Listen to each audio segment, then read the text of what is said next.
Hi everyone, I'm the Flute Guy and welcome to another session of Flute for Mental Health. Today I'm going to be looking at a very special Carnatic Raga, a South Indian classical raga called Hamsanadam, sorry. And this is a very special raga to me because it's one of my favorite ragas. And apparently it's the raga of the swan. So it's considered one of the most beautiful ragas. And in this Flute for Mental Health, and I think in subsequent Flute for Mental Health sessions, I'm actually not going to tell you what you're supposed to feel, what emotions you're supposed to feel, and what emotions are historically associated with each raga, because there are some emotions that you're supposed to feel, or rather have been associated with certain ragas. So, for example, Saramati is supposed to give you a feeling of elevation. So I'm not going to tell you what emotions are associated with Hamsanadam. Rather, I'm going to ask you guys to tell me, what do you feel when you listen to this ragam? What kind of emotions get stirred up when you hear the notes being played? And I kind of want to hear what you guys think. So let me know in the comments below what kind of imagery kind of forms in your mind, what kind of emotions you feel. And I'd be very interested to see what people say.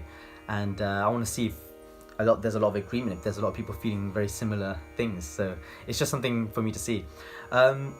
So without further ado, this is Flute for Mental Health with Ragam Hamsanadam. In fact, I'm just going to show you how the scale goes. So it's a pentatonic scale, kind of. There's actually an extra note that's added in. Not added in, but it's actually part of the Ragam. And but it's not very frequently used. There's a Da 3. The sixth note is actually augmented sometimes. And but for the large part, this is how it's played.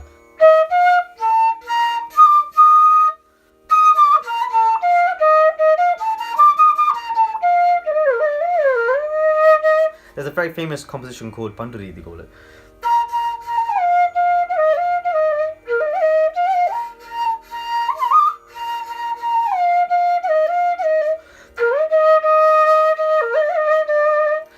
And the note that I was talking about that's sometimes added in is Da 3, which is actually part of the ragam but is rarely used.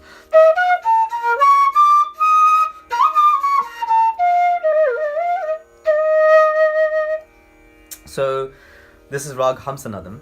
I really hope you enjoy it, guys. If you're watching this on YouTube, feel free to subscribe. And as I do these Flute for Mental Health sessions approximately once a month. And if you have any kind of suggestions for future ragas that I should explore, feel free to comment them as well. And I'd be looking forward to seeing what you guys want to hear next. And if you're watching this live on Instagram, I'm going to see if I can talk to you guys after this live session as well and see what you guys have to say. Thank you so much for tuning in, guys. Flute for Mental Health, Rag Hamsanadam.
the Raga Hamsanadam, guys. I hope you enjoyed it.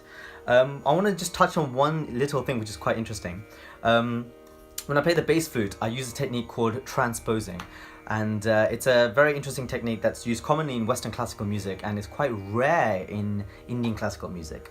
But when I play the bass flute, I'm not actually playing Raga Hamsanadam, but it sounds like Hamsanadam because I base the notes, or I center the notes in a different place. So when I play Sa on the normal flute, i.e. the flute that is playing the Ragam, it's I'm holding down 2 fingers. So, whereas for the bass flute, I need to hold down 6 holes in order to produce the same sound.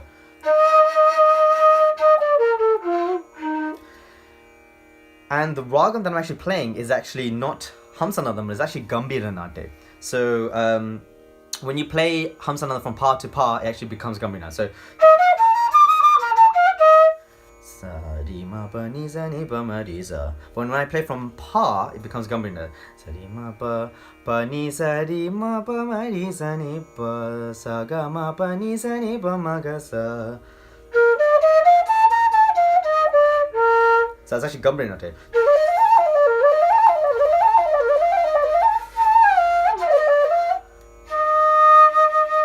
And when I finish on the ma of Gambhira Nate, it sounds like the sa of Hamsanadam. And so we hear Hamsanadam when I'm playing the bass flute. So that's just an interesting flute technique which I spent the last decade or so kind of working on. And I use it frequently in concerts and things like that. So just a little aside for anyone who plays the flute. To find that quite interesting. Thank you so much everyone who's tuned in to this week's, this month's Flute for Mental Health session. I hope you enjoyed it.